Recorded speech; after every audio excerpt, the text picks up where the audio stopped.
Hi, my name is John Murphy. I'm Esteban Dagger. And together we're Cinema Psychos. Cinema Psychos. Grab the popcorn. Together, we review films for you, the audience, to figure out if you should see it in the movie theater, wait for it on DVD, or don't even see it at all. What we're really giving is financial advice to you, the viewer. Today we'll be covering the movie Silence, directed by Martin Scorsese, and the actors include Andrew Garfield, Adam Driver, Liam Neeson, and someone that stood out to us is Issei Ogata. So we'll be talking about that, the cinematography, the writing, sound and music, and just overall, and then we'll rate it for you. And to honor the film, we're going to start this episode out with 30 seconds of silence.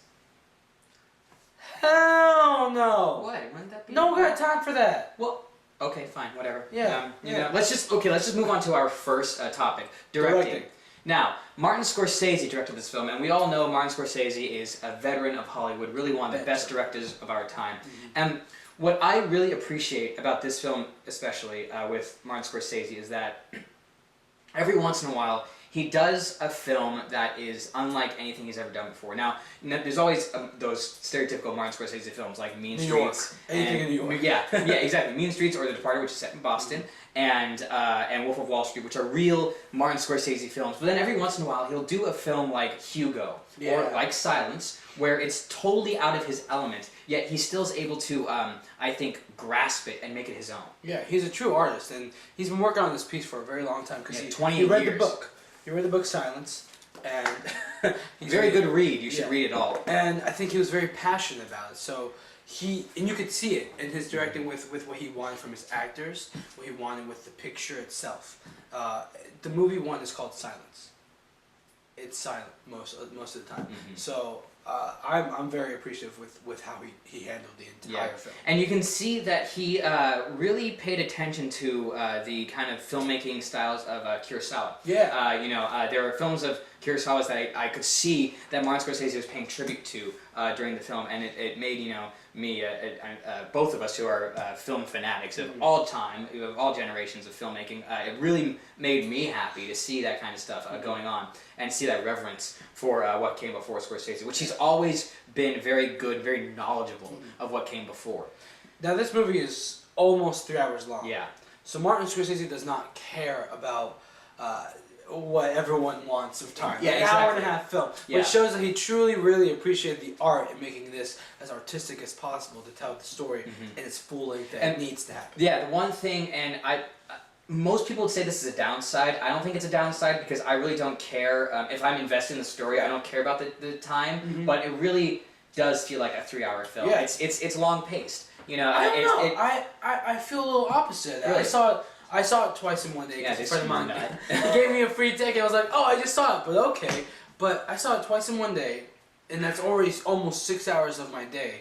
But I felt like it went by fast because even when there was the silence, there was something going on at all times. Well, and I do feel that. Good. I do feel that, and I had no problem with the time length, but it is something where, I'm always time conscientious, so no matter how good a movie is, it's a bad habit I have, where I'll just check my watch to see it, and it's like, oh, wow, it's only been an hour, we still got 2 hours left. And I'm not saying it's a bad thing, it's kind of like, I just kind of like, oh, so this is how much longer I have in the movie, and if my reaction is, really only that much time left? Then there's something bad. And with Silence, I found myself saying, really, we only have 2 hours left in the movie? That's terrible. But hey, I enjoyed it, but I do think that there would be people out there who would say, man, this is too long, it's too slow paced, and hey, that's their opinion. They're allowed to have that, but I would say to them, but that's the point. It's supposed to be kind of like this slow march towards the inevitable.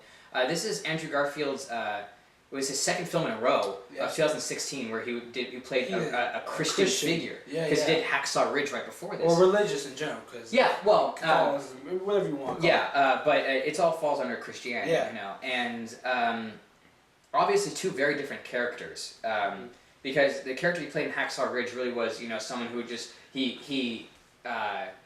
just said, this is what I believe in, and listen, I cannot fire a weapon. It's just against my faith. But here in Silence, he plays more of a character who is struggling with his faith. I don't think so. I think he's struggling what it means to be a Christian because he has it. To me, his character seemed to think that he was God. You know, which that's because there's a great line in the film that Liam Neeson's character has where he says like, listen, these people, they don't see God as a separate entity. They see God as you, the priest. You are God coming to them. Right. And so I think that got into his character's head, Garfield's character's head, saying like, listen, I am God. I'm not a pathway to God. I am God. On Earth. So I think it was more of his character is really an egomaniac when it comes to that kind of stuff. I didn't catch it that way. The way I caught it when Liam Neeson said that to him was that I found it surprising because when Liam said that to him, Andrew was like, his character was saying, no, that's not why. He was rejecting that thought because he was like, no, this is about the faith. This isn't about me. And I agree with that. Yeah. But I think in that moment, I think Garfield's character is trying to say like, no, it's totally about the faith. But inside it's like, no, it's about you. And it just kind of goes to show, I think the film really talks about what it means to be religious, what it means to have faith. Right. Do you just let people die, just to secure your faith, or do you do the courageous thing, and actually save people? And with that, I think Andrew Garfield did a fantastic, wonderful job. It never turns into a bad performance. If I may jump into that, I think I'm happy with where I think we can admit he's a talented actor with a lot. One of the best young actors in with Hollywood a lot of today. potential of the future. And we've seen it before, like when he burst onto the scene in Social Network. The dude got a Golden Globe nomination for that. He won a Golden Globe for that actually. Even though this was like a big blockbuster, I even enjoyed him in Spider-Man. To be honest. He was a good. I thought he was a good Spider-Man. Yeah, Spider-Man. Yeah, but that's another conversation for another conversation. But Andrew Garfield, I have to say, has been working his tail off. This past 2 years, he was really busy with both of those films that came out at the same time. Yeah. He's busy with press conferences and all that stuff right now. So I think I admire his hard work and where he's coming from. I will say one thing that was kind of weird to see with him in Silence. First time I've ever seen him with facial hair. That is true. That's very true. He was like, man, it was like a little. Well, this beard here, and he still has that kind of like high tenor voice. That's still kind of like. Or Adam Driver. Good segue. Adam Driver's voice. Now listen, Adam Driver is not like a classically trained actor.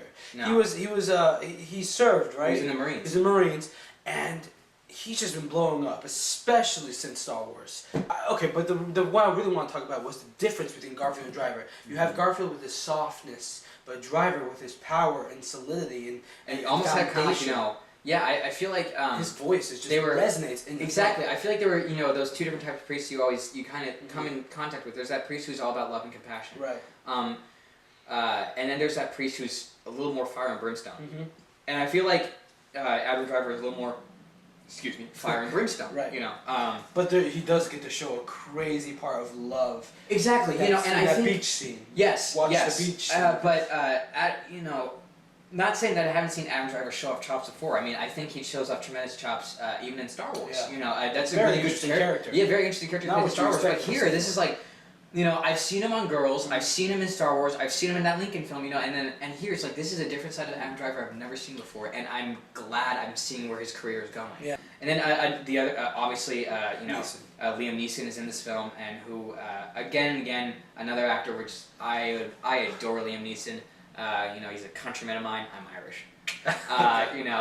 But he's not really a countryman because I'm American, but Irish heritage. Yeah. But wow, it's heartbreaking, his character in this film. Actually, it is. I'm having trouble with it. I agree he's a great actor. I guess I see almost the same thing in most films. This is where we're going to disagree. Well, I know where you're going, because I know exactly where you're going. And you're right about his character being very heartbreaking, because the story is, it's heartbreaking what he had to settle to, and his choice that he had to make. And of course, there was a point in the film where you see him at the very beginning, and for most films, saying, "Where the hell is Liam Neeson? He's one of the top billed actors in the movie. Where is he?" He's actually the title body of Silence. Yeah. But I don't know. I wasn't thoroughly extremely impressed. I was more impressed in taken. Yeah. Well, because I know what you're saying. Like he plays the same character. I think because of Well, it's the same character. This is a different character. The It's just same the way type he of that. approaches- he approaches things. I want to see something fresh. Well, because I think after what's it called came out, after Batman Begins came out, he started kind of playing this badass all the time. Yeah. And I think actually this is where I disagree with you. I think this is a role that kind of goes back to his work in the '90s and the early 2000s, I can see that. where he wasn't really playing that character all the time. He was playing, he played Oscar Schindler. And then he played, in my opinion, one of the best characters of the Star Wars prequels that they killed way too early, Qui-Gon Jinn. That's another discussion. That's another discussion for another day. Yeah. But yeah, I did not find any faults with this performance. I thought it was another good, solid performance from Liam Neeson. That I agree with. I found no faults. I just kind of wanted more. I guess. Okay. Yeah. I could have seen more. And But the whole cast, even the extras were actually really, really great. I thought. Yeah. There's this one guy who plays the Inquisitor. I have no idea. Like I've never seen him in anything else before. His name is. Excuse me if I pronounce this wrong, but Issei Ogata. Ogata, yes. And Issei Ogata, yeah. He plays this Inquisitor who becomes almost. He's kind of the. I wouldn't say protagonist. He's kind of the antagonist of the piece. Yeah. Antagonist. He's definitely the antagonist of the piece. I get. Yeah, you could say that. Wow. I mean, watching this guy was a joy to watch because he was this guy. I kind of want him never to be seen nominated for a supporting. Me too. That's the one I was kind of upset that he wasn't nominated because he gave such a wonderful performance. I remember, the next day I went home, up north to San Francisco to see my family for the holidays, and I was just saying, listen, Garfield, Driver, Neeson, they're all fantastic, but the guy you have to watch is the man who plays the Inquisitor. Yeah. Issei Ogata is the best part of the film, without a doubt. Entertaining. Yeah. And he was funny, but he was also scary. Yeah, you were terrified. You were like, what is he gonna make? What was his decision gonna be? Yeah. Because at any moment you can just pull out a sword and cut your head off. Yeah, if you absolutely. Because I believe in IMDb he's titled the Old Samurai. Yes. Old Samurai, but he's mostly introduced as the Inquisitor. Yeah. And he just did put that. He put that thought out there, like, this is our country. Yeah. Why don't you just stay to yours and have your religion there? We have ours. This is the system we work. Or as he was also saying, like, listen, just say you don't believe in your faith anymore. Yeah. And that's the thing that was really interesting to me is that the whole idea was like, just say you don't believe anymore. Yeah. We don't care if you actually do. Just show us you don't believe anymore, and we'll leave you alone. Yeah. That's what was really intriguing about. I mean, there was one way of putting it like more authoritative, like just say it and we'll leave you alone. And there was something just it was more like a relaxed. Because the thing that was interesting about his performance, was how relaxed he was, and then also this. Because he deals with this all the time. Yeah, and he also talked very slowly, and but it wasn't a slow thing where it's like after because there are certain actors who you take a lot of pause and you're just thinking, okay, when are you gonna stop talking? But then this guy, you were hanging on every single second, word, even embodiment, because he did a lot of physicality as well. He's a very physical actor. Yeah, I believe I read that he was a Japanese comedian.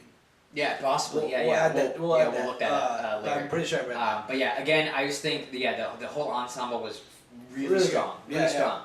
Now, here's the part that's really big about the movie Silence: the cinematography. Yeah. It was all filmed in Thailand, and I'm sorry, Taiwan, not Thailand. Oh, that's it, Thailand. Yeah. Taiwan. Taiwan. Let's make a distinction. And I loved all of it. There was a lot of beach scenes. The scenery was beautiful, and there were a lot of really interesting choices that the cinematographer did. There were a lot of long shots, long shots. Which I'm seeing this kind of rebirth of the long shot in Hollywood. For a while, it used to be quick cuts, but lately it's kind of like no, let's go back to our roots again. Yeah. Let's, because in the silent era and then in the 30s and 40s, a lot of long shots, and they're like, why not have it? Not only is it better for the actors, but it when you have a beautiful set piece. Why are you gonna quick cut? Why are you gonna go into single coverage? Why not do the whole wide so you see the whole beautiful shot? Then the actors can really play off each other. I agree. And this is gonna relate to sound and music as well when we talk about that. But a lot of it was a theme thing because yes, the movie is called Silence, but there's a lot of reasons why it's called Silence because not just because of the quietness of the film, but also because of the fact that the priests had to be quiet to save their lives, that the people following and holding their faith in Japan had to be quiet because and also the faith of Andrew Garfield's character used to said, God, why don't you speak to me? The In silence. fact, of, I think God the title, himself. the title "Silence" really refers to A lot of the fact that God does not speak, is silent towards him. Yeah. You know. So I thought the cinematography reflected that. So it's just I thought that was very beautiful. I'm not sure if I've seen movies with the cinematographer was Rodrigo Prieto, Yes. and it was just I thought it worked perfectly, and why the length of the film was good to me because of those shots. There was one shot. I feel like the trailer of the priest walking down these stairs, and it's just an aerial shot of above their head. Yeah. And it's this whole long conversation of them going downstairs. It's just a striking shot. It was a striking shot, and I loved it. And it's in the trailer; you could see it. So.